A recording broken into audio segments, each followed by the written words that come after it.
4 નારાયણ હેમચંદ્ર, જેના લેખક છે ગાંધીજી. ગાંધીજીએ પોતાની આત્મકથાના સત્યના પ્રયોગમાં નારાયણ હેમચંદ્ર, જે શ્રેષ્ઠ લેખકોમાંના એક લેખક છે, તેમના વિશે કેટલીક નોંધો આપેલી છે કે તેમનું વ્યક્તિત્વ કેવું હતું, તેઓ કેટલા ઉદારદિલના હતા, તેમને શું શોખ હતા અને તેમનો શારીરિક દેખાવ કેવો હતો, તેની તમામ જાણકારી છે એ સત્યના પ્રયોગમાં ગાંધીજીએ આપેલી છે. આપણું મન હંમેશા સારું, સુષ્ઠ, નાજુક, નમણું જોવા સ્વીકારવા જ તૈયાર હોય છે. સારું, બાહ્ય સારો દેખાવથી આપણે સર્વપ્રથમ આકર્ષાઈએ છીએ, કિંતુ તેથી ઉલટું ચિત્ર વિચિત્ર, બેડોળ, કદરૂપું સ્વીકારવા જરાય તૈયાર હોતા નથી. આ આપણી માનવ સ્વભાવની એક વાત કરેલી છે કે સારું જ જોવા હંમેશા તત્પર હોઈએ છીએ, ખરાબ આપણે તરત સ્વીકારવા તૈયાર હોતા નથી. નારાયણ હેમચંદ્ર રંગે, રૂપે, સ્વભાવે, અવાજે, પોશાકે પૂરા માપે ભારોભાર વિચિત્ર હતા. એકદમ બધી રીતે, સ્વભાવમાં કયો, પોશાક પહેરવાની રીતમાં કયો, તો દુનિયાથી સાવ અલગ તરી આવે એવા વ્યક્તિ હતા. છતાં તેમની અપાર પ્રવાસ પ્રીતિ, ફરવાનો તેમને ખૂબ જ શોખ હતો. પ્રીતિ એટલે પ્રેમ. ભાષા જિજ્ઞાસા, ભાષા જાણવાનો તેમને ખૂબ જ શોખ હતો. અલગ અલગ ભાષા પોતે શીખ્યા હતા. નિખાલસતા, ફ્રેન્ક નેચર, નિરભિમાનિતા એટલે કે અભિમાન ન હોય તેવા, અખૂટ ધીરજ, શાંતિપૂર્વક કામ કરવું, આત્મવિશ્વાસ, સેલ્ફ કોન્ફિડન્સ જેવા ગુણોને ગાંધીજીને મોહિત કર્યા હતા. એમના આ ગુણોથી, જેનાથી તમામ વિશ્વ પ્રેરિત થયું હતું અથવા તો મોહિત થયા હતા, તેવા ગાંધીજી જે છે એ હેમચંદ્ર છે એમનાથી પ્રેરિત થયા હતા. મનુષ્યના બાહ્ય વ્યક્તિત્વ કરતાં તેના આંતરિક સૌંદર્યને પારખવાની, પામવાની ગાંધીજીની આત્મસૂઝ આપણને આકર્ષે છે. ગાંધીજી ક્યારેય મનુષ્યના બાહ્ય દેખાવથી આકર્ષાતા નહોતા. તે હંમેશા માણસને પારખતા હતા, માણસ કઈ રીતે કાર્ય કરે છે તેની કાર્યપદ્ધતિને જોતા હતા અને એ રીતે જે છે એ માણસને સન્માન. માત્ર બાહ્ય દેખાવ કે દેખાવડું છે, રૂપાળું છે, એને આધારે જે છે એ ક્યારેય એમને માન સન્માન આપતા ન હતા. ગાંધીજી હંમેશા જે છે એ આંતરિક ગુણોને ધ્યાનમાં લેતા હતા. મહાપુરુષો કોઈના પોશાક સામું નથી જોતા, તેઓ તો તેના હૃદયને તપાસે છે. કાર્ડિનલ મેનિંગ વિશેની નારાયણ હેમચંદ્રની આ માર્મિક ટકોર આપણા બંધ આંતરદ્વારને ખોલવાની, સમજવાની ગુરુ ચાવી આત્મકથા ખંડ 1ના ગદ્યખંડ આપણને સમજાવી જાય છે. જેનો આનંદ ઓછો કરીએ તેટલો ઓછો, ખરું ને? કે છે કે અહીંયા જે છે પાઠમાં નારાયણ હેમચંદ્ર પણ જે છે એ જ વાતને શીખાડે છે કે મહાપુરુષો જે છે, જે મોટા મોટા વ્યક્તિ થઈ ગયા છે, એ શા માટે? તો એમને ક્યારે પણ કોઈના પોશાક, અમીરી, ગરીબી એવું ઊંચ નીચનો ભેદભાવ નથી જોયો. તેને જોયું છે હંમેશા સામલી વ્યક્તિનું હૃદય, તેમની પ્રામાણિકતા, તેમનો આત્મવિશ્વાસ. તો અહીંયા જે છે એ નારાયણ હેમચંદ્ર પાસેથી પણ એ જ ગાંધીજી ઇનડાયરેક્ટલી વેમાં શીખ્યા છે. તો ચાલો આપણે પાઠની શરૂઆત કરીએ. આ જ અરસામાં સ્વ નારાયણ હેમચંદ્ર વિલાયતમાં આવ્યા હતા. જે સમયે ગાંધીજી વિલાયતમાં હતા, વિદેશમાં હતા, એ સમયે નારાયણ હેમચંદ્ર પણ ત્યાં પહોંચ્યા હતા. લેખક તરીકે તેમનું નામ મેં સાંભળ્યું. આત્મકથા છે એટલે ગાંધીજી, હું અહીંયા મેં એટલે ગાંધીજીની વાત છે કે ગાંધીજી જણાવે છે કે હું એમને વિલાયતમાં મળ્યો હતો અને તેમને લેખક તરીકે મેં એમનું નામ ખૂબ જ સાંભળ્યું હતું. તેમને હું નેશનલ ઇન્ડિયન એસોસિએશનવાળા મિસ મેનિંગને ત્યાં મળ્યો હતો. ક્યાં મળ્યા હતા? પ્રથમ તો એસોસિએશન જે મળેલી હતી સભા, તેમાં મિસ મેનિંગને ત્યાં મળ્યા હતા. મિસ મેનિંગ જાણતા હતા કે મને બધાની સાથે ભળતા નહોતું આવડતું. ગાંધીજીના સ્વભાવથી આ મિસ મેનિંગ છે એ પરિચિત હતા કે ગાંધીજી ઝડપથી કોઈ સાથે ભળી શકતા ને, એટલે મિક્સ થઈ શકતા ન હતા. અભિમાની હતા એવું ન હતું, પણ થોડાક શરમાળ સ્વભાવના હતા ગાંધીજી, તેથી ઝડપથી તે કોઈને ભળી શકતા ન હતા. તેમને ત્યાં જતો ત્યારે મૂંગે મોઢે બેઠો રહેતો. આવી રીતે એસોસિએશનમાં મળતા ત્યારે પોતે ચૂપચાપ બેસતા. કોઈ બોલાવે તો જ બોલવું અને જેટલું બોલાવે હાય હેલો કરે એટલું હાય હેલો કરવું, વધારે પડતી કોઈ વાતચીત કરવી નહીં. તેમણે નારાયણ હેમચંદ્રની ઓળખાણ કરાવી. સર્વપ્રથમ મિસ મેનિંગને ત્યાં નારાયણ હેમચંદ્ર જે છે એમની સાથે મુલાકાત ગાંધીજીની થઈ. ઓળખાણ પણ મિસ મેનિંગે કરાવી. નારાયણ હેમચંદ્રને અંગ્રેજી નહોતું આવડતું. તેમનો પોશાક વિચિત્ર હતો. હવે અહીંયા જે આ પેરેગ્રાફ છે એમના પોશાક વિશેની વાત છે. પોશાક એટલે કેવા કપડાં પોતે પહેરતા હતા. બેડોળ પાટલુન પહેર્યું હતું. બેડોળ એટલે ઘાટ એટલો વ્યવસ્થિત નહોતો ને પાટલુન પેન્ટ પહેરેલી હતી. ઉપર ચોડાઈ ગયેલો કાંઠલે મેલો, કોલર જે છે તે મેલો, બદામી રંગનો કોટ હતો. રંગ છે, હવે કોટ પહેર્યો તો મેલો હતો, ચોડાઈ ગયેલો એટલે પ્રેસ પણ કરેલો નહોતો. હવે અવડી મોટી મિટિંગમાં ગયા હતા છતાં પણ એમને પોતાના વસ્ત્રનું એવું કાંઈ મહત્વ ન હતું. આ થયો એમના પહેરવેશનો પરિચય.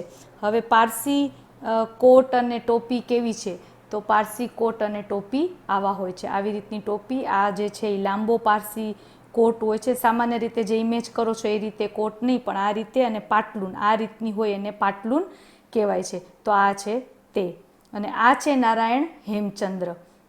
જો અત્યારે પણ એમને ઊનની એ ગૂંથેલી ટોપી પહેરેલી જ છે, તમે જોઈ શકો છો. હવે છે એમના દેખાવનું વર્ણન. કદ એકવડિયું, ઠીંગણું કહીએ તો ચાલે, મોં ઉપર સીણીના ડાઘ હતા, કાળા ડાઘા હતા મોઢા ઉપર, ચહેરો ગોળ, નાક નહીં અણીદાર નહીં ચીબું, દાઢી ઉપર હાથ ફર્યા કરે, દાઢી ઉપર હાથ ફેરવતા હતા. બધા ફૂલ ફટાક લોકો વચ્ચે નારાયણ હેમચંદ્ર વિચિત્ર લાગતા હતા અને બધાથી નોખા પડતા હતા. નોખા એટલે જુદા તરી આવતા હતા. શા માટે? કારણ કે બધાએ એકદમ વેલ સેટ થઈને આવેલા હતા, અને જ્યારે નારાયણ હેમચંદ્ર હતા એ તો પોતાની મસ્તીમાં પોતાની રીતનો જે પહેરવેશ છે તે પહેરીને આવ્યા હતા. નારાયણ હેમચંદ્રનો સાદ ભાંભરો હતો. આપનું નામ મેં બહુ સાંભળ્યું છે, આપના કંઈક લખાણો પણ વાંચ્યા છે, આપ મારે ત્યાં આવશો? આ ગાંધીજી બોલે છે. નારાયણ હેમચંદ્રનો સાદ ભાંભરો હતો. તેમણે હસમુખે ચહેરે જવાબ આપ્યો, તમે ક્યાં રહો છો? એટલે ઇનડાયરેક્ટલી જવાબ મળી ગયો, આપ મારે ત્યાં આવશો એનો જવાબ મળી ગયો કે હા હું તમારે ત્યાં આવીશ. સ્ટોર સ્ટ્રીટમાં. ત્યારે તો આપણે પડોશી છીએ. મારે અંગ્રેજી શીખવું છે, તમે મને શીખવશો? અહીંયા પ્રશ્ન કે છે, એમને અંગ્રેજી શીખવાની ધગસ હતી. નારાયણ હેમચંદ્રને આમને પણ ભાષા શીખવાનો બહુ જ શોખ હતો, એટલે કે છે તમે મને અંગ્રેજી શીખવશો? મેં જવાબ આપ્યો, જો આપને કંઈ મદદ કરી શકું તો રાજી થાઉં. કે છે કે હું તમને કાંઈક મદદ કરી શકું, કે હું તમને ઉપયોગી થઈ શકું, કારણ કે એ બહુ મોટા લેખક હતા. તો કે છે કે તો હું ખૂબ જ ખુશ થઈશ, મારાથી બનતી મહેનત જરૂર કરીશ.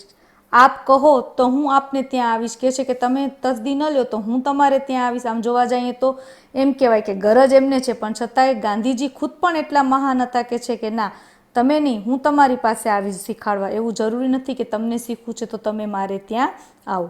ના ના, હું જ તમારે ત્યાં આવીશ. મારી કને એટલે પાસે, મારી કને પાઠમાળા છે તે હું લેતો આવીશ. કે છે મારી પાસે પાઠ્યપુસ્તક છે જેમાંથી શીખી શકાય બેઝિક ગુજરાત ઇંગ્લિશ.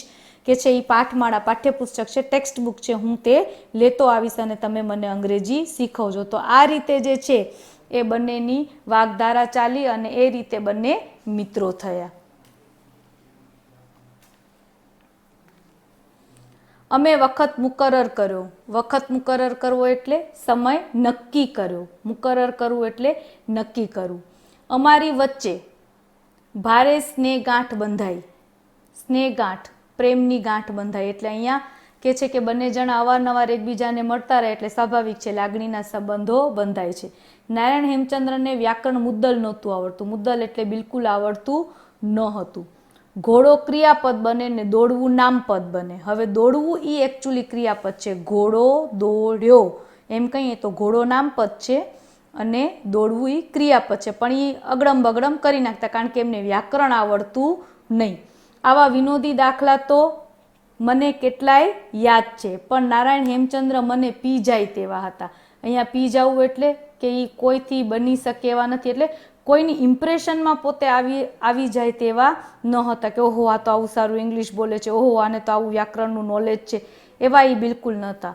મારા અલ્પ વ્યાકરણથી એ કોઈ મોહી જાય તેવા ન હતા. ગાંધીજી કહે છે હું ઇંગ્લિશ બોલું એનાથી કાંઈ આમ મારાથી એટ્રેક્શન આવી જાય એવું હતું નહીં. તેમને વ્યાકરણ ન આવડે તેની શરમ તો હતી જ નહીં, અને વ્યાકરણ ના આવડે એટલે જેવું તૂટેલું ફૂટેલું ઇંગ્લિશ આવડે કે જ્યાં જતા ત્યાં જેવી ભાષા આવડતી તેવું બોલતા તેઓ. કારણ કે એમને એવો છોજ હતો જ નહીં કે મારા માટે કોઈ શું વિચારશે. અને ખરેખર ઘણી વખત આવો એક એટીટ્યુડ જે છે એ માણસને મહાન બનાવી દે છે.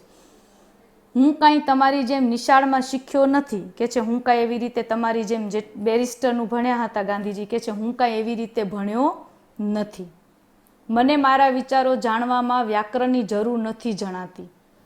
જુઓ, તમને બંગાળી આવડે છે, મને તો બંગાળી આવડે. હું બંગાળમાં ફર્યો છું. મહર્ષિ દેવેન્દ્રનાથ ટાગોરના પુસ્તકોના તરજુમો તો ગુજરાતીમાં પ્રજાને મેં જ આપ્યા છે ને.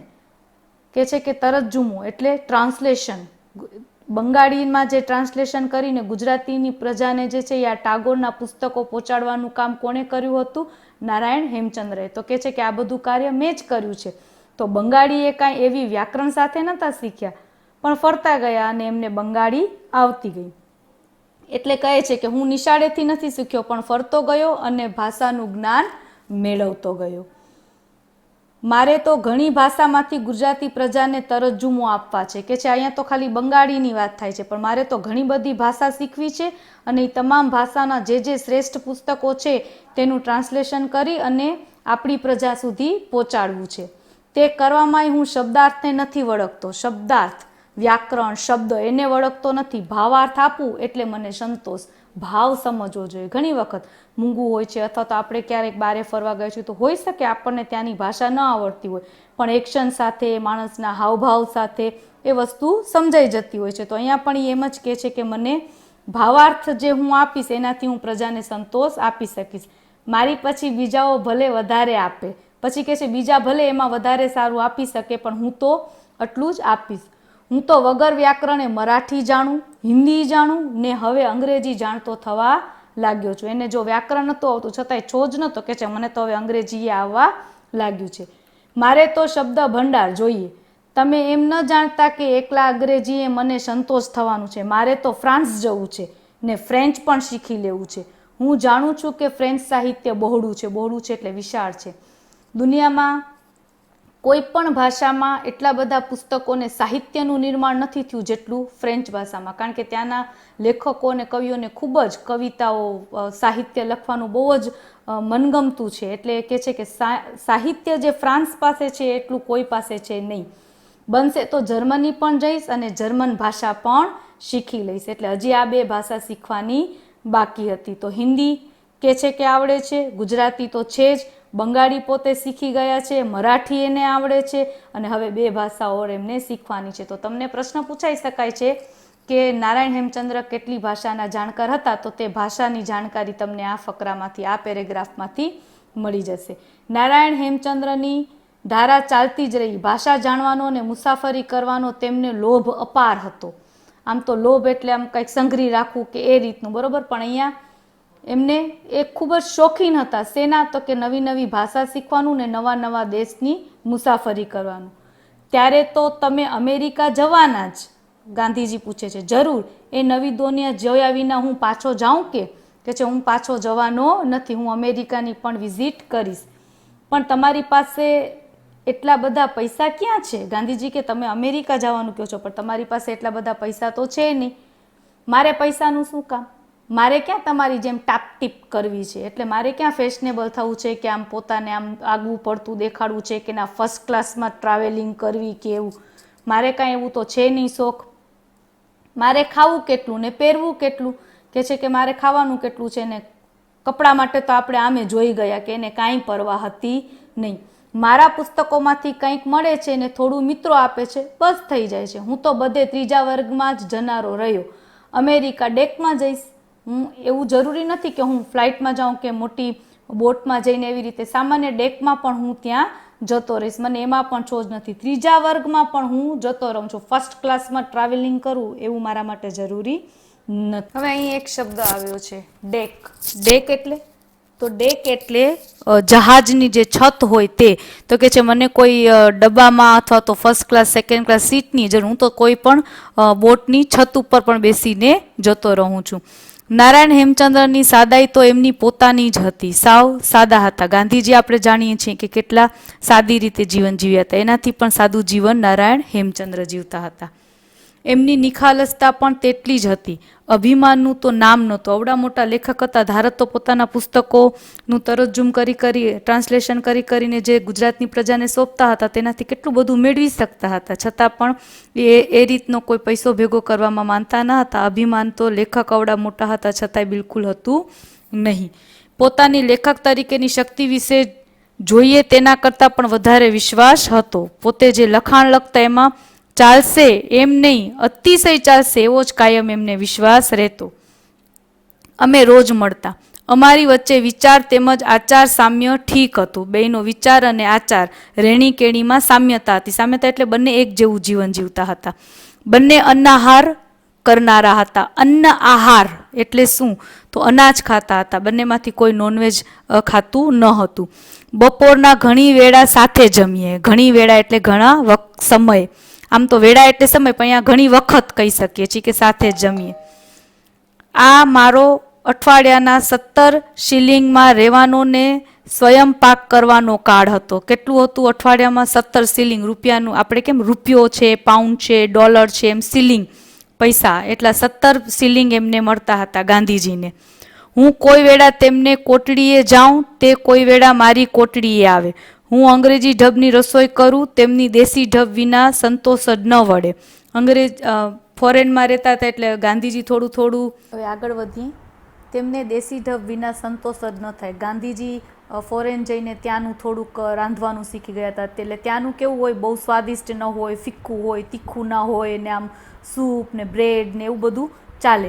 જ્યારે ત્યાં રહીને પણ નારાયણ હેમચંદ્ર દેશી ઢબનું ખાવાનું મૂક્યું ન હતું. દાળ તો જોઈએ જ. હવે સૂપ ને એ બધું ચાલે, પણ નારાયણ હેમચંદ્ર તો દાળ ભાત શાક રોટલી, આપણે ગુજરાતીઓને જે પ્રોપર જોઈએ તેલ મસાલાવાળું તેવું જ ખાતા. હું ગાજર ઇત્યાદિનો સૂપ બનાવું છે ને, સાદું સૂપ બનાવું, તેથી મારી દયા ખાય કે અરે રે બિચારા કેવું તીખું તળેલા વગરનું ખાય છે. તેમણે મગ ક્યાંકથી શોધી કાઢ્યા હતા. મગ આપણા કઠોળ જે છે તેની વાત છે કે વિદેશમાં પણ એ મગ ક્યાં મળે છે એ શોધી કાઢ્યા અને મગનું શાક રાંધતા. એક દિવસ મારે સારું મગ રાંધીને લાવ્યા અને મેં અત્યંત સ્વાદથી ખાધા. પછી તો અમારે આવી આપલે કરવાનો વ્યવહાર વધ્યો. હું મારી વાનગી તેમને ચખાડું ને તે મને પોતાની ચખાડે. હવે એકબીજાને આવી રીતે રસોઈ જે છે એ ચખાડવાનું શરૂ કર્યું અને પોતે હવે એકબીજાનું ખાતા હતા. અને પહેલે આમ પણ પડોશીમાં પણ કદાચ આ વ્યવહાર હતો જ કે એકબીજા શાક રાંધે તો કાંઈ નવી વેરાયટી બનાવે તો એકબીજાને ખવડાવે પીવડાવે ને રાજી થાય. હવે એ વસ્તુ જે છે એ આપણે દૂર સુધી જોઈ શકતા નથી. આ સમયે કાર્ડિનલ મેનિંગનું નામ સહુને મુખે હતું. હવે આ સમયે આ વ્યક્તિ જે છે એ ફેમસ થઈ ગયા હતા. શા માટે? ગોદીના મજૂરોની હડતાલ હતી. કોઈ મજૂરોએ હડતાલ કરી હતી. જ્હોન બર્ન્સ અને કાર્ડિનલ મેનિંગના પ્રયત્નથી હડતાલ વહેલી બંધ થઈ ગઈ હતી. હવે હડતાલ બંધ કરાવવાનું શ્રેય કોને ગયું હતું? કાર્ડિનલ મેનિંગ અને જ્હોન બર્ન્સ. હવે આ નામ પણ તમને વન લાઇન આન્સરમાં પૂછાય છે કે જ્હોન બર્ન્સ છે એ મુખ્ય શેમાં આવે છે પાત્ર? તો તમારે યાદ રાખવાનું નારાયણ હેમચંદ્રમાં. કાર્ડિનલ મેનિંગની સાદાઈ વિશે ડિઝરાયેલીએ લખ્યું હતું તે મેં નારાયણ હેમચંદ્રને વાંચીને સંભળાયું. નારાયણ હેમચંદ્રને લખેલું લખાણ જે છે ગાંધીજીએ કહ્યું હતું કે આ વ્યક્તિ કેટલી સાદી છે અને કેટલા સારા વ્યક્તિ છે, મજૂરો સુધીનું વિચારે છે અને કોઈ પણ બહેસ ન થાય અને શાંતિથી કોઈ પણ મુદ્દો સોલ્વ થાય એ આવડત આ વ્યક્તિમાં છે. આ બધું જે છે એ કોઈકે લખેલું હતું એ ગાંધીજીએ હેમચંદ્રને સંભળાવ્યું. ત્યારે મારે તો એ સાધુ પુરુષને મળવું જોઈએ અને નારાયણ હેમચંદ્રને તો સાધુ પુરુષને મળવાનો પણ શોખ હતો. મુસાફરી કરવાનો, વાંચવા લખવાનો અને સાધુ પુરુષોને મળવાનો નારાયણ હેમચંદ્રને શોખ હતો. તો કે છે મારે તો આને મળવું છે, એ તો બહુ મોટા માણસ રહ્યા, તમને કેમ મળશે? ગાંધીજી કહે છે તો બહુ મોટા માણસ છે, એ તમને કઈ રીતે મળશે? હું બતાવું તેમ. એ કહે છે કે હું કહીશ, તમે એમ કરો તો એ પણ આપણને મળશે. નારાયણ હેમચંદ્ર કહે છે ગાંધીજીને તમારે મારે નામે કાગળ લખવું. કહે છે કે હું તો નહીં લખી શકું એટલે તમે એ રીતે કાગળ લખો. હું લેખક છું એવી ઓળખાણ આપજો. કહે છે કે હું લેખક છું એમ એમને જણાવજો. તેમના પરોપકારની કાર્યનો ધન્યવાદ જાતે આપવા મારે મળવું છે એમ લખજો.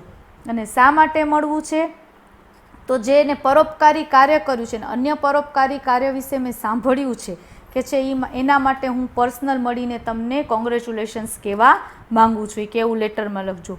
ને એમ લખજો કે મને અંગ્રેજી વાત કરતા ન આવડે તેથી મારે તમને દુભાષિયા તરીકે લઈ જવા પડશે. કે છે તમે મળી લેજો આવી ઉચ્ચ વ્યક્તિને. એટલે કે છે કે મને અંગ્રેજી નથી આવડતું એટલે તમારે મારી સાથે આવવાનું છે ટ્રાન્સલેશન કરવા, કે એ બોલે એ તમારે મને કહેવાનું, હું બોલું એ તમારે એને સમજાવવાનું. મેં એવા પ્રકારનો કાગળ લખ્યો. કાર્ડિનલ મેનિંગનો જવાબ 2-3 દાહડા એટલે દિવસ, 2-3 દિવસમાં એક પત્તામાં આવ્યો. એમણે મળવાનો સમય આપ્યો, એમને સમય પણ આપી દીધો કે આ ટાઈમે તમે મને મળવા આવજો. અમે બંને ગયા. મેં દસ્તુર મુજબ મુલાકાતી કપડાં પહેર્યા. દસ્તુર મુજબ એટલે ત્યાંનો જે રિવાજ છે એના મુજબ એને એ રીતના કપડાં પહેર્યા, કોટ ટાઈ ને વ્યવસ્થિત રીતના ફૂલ ફટાક થઈને ગાંધીજી તો તૈયાર થઈ ગયા. નારાયણ હેમચંદ્ર તો જેવા હતા તેવા જ, એ તો આપણે જાણીએ છીએ. નારાયણ હેમચંદ્ર છે એ તો એ જ રીતે જે એમનો પહેરવેશ છે એવો જ પાટલો મેલો ઘેલો ને એ જ રીતના પોતે તૈયાર થાય, એ જ કોટ ને એ જ પાટલું. મેં વિનોદ કર્યો, તેમણે મને હસી કાઢ્યો અને બોલ્યા. વિનોદ કર્યો એટલે મસ્તી કરી કે તમે તો એવા ને એવા જ રહ્યા.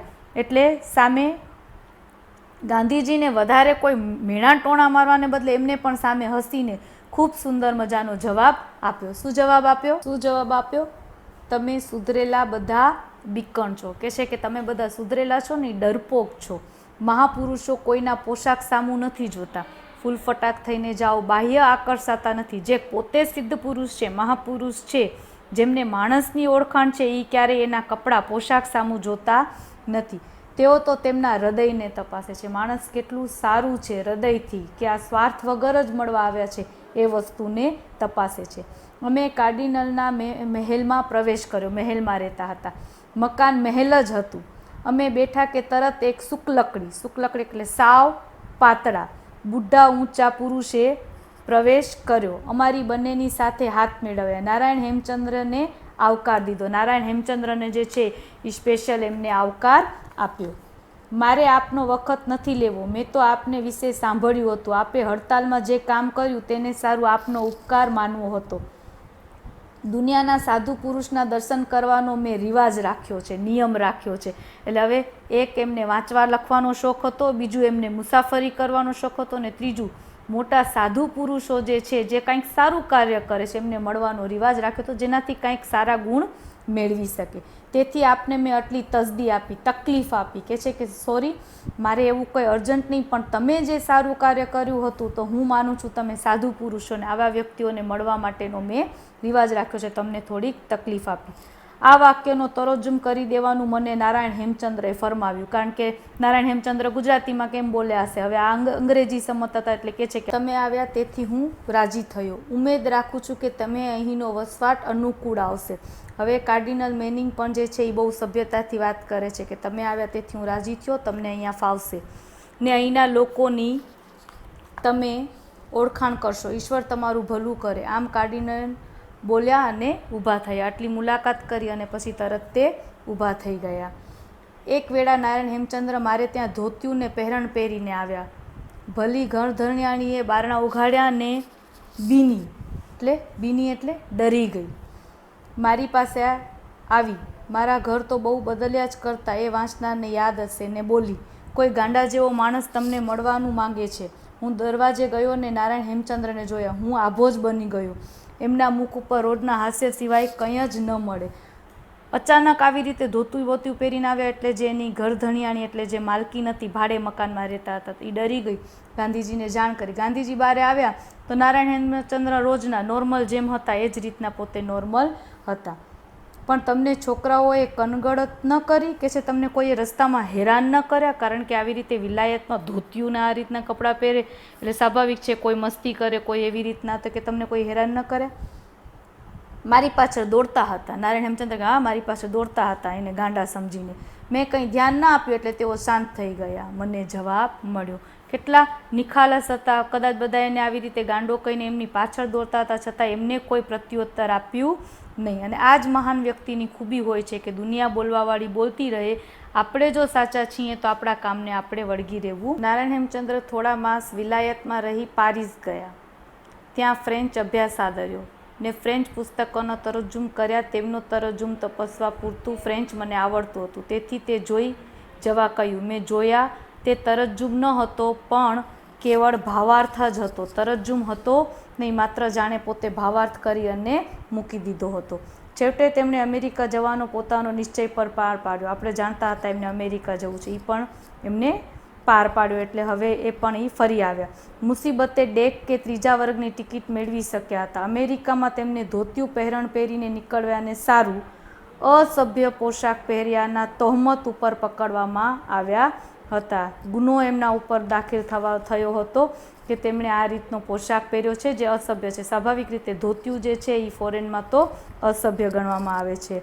મારું સ્મરણ એવું છે કે પાછળથી તેઓ છૂટી ગયા હતા, કે જે પાછળથી તેમને મુક્ત પણ કરી દેવામાં આવ્યા હતા. આના પછી તમને કેટલાક ફોટા મોકલવામાં આવશે જેનામાં પ્રશ્ન જવાબ છે તે તમારે નોટમાં ઉતારવાના રહેશે, અને વન લાઇન આન્સર જે છે એ પાઠની સમજૂતી મેળવતા તમારે જવાબો લખતા રહેવાનું રહેશે. ધન્યવાદ. જય શ્રી સ્વામિનારાયણ.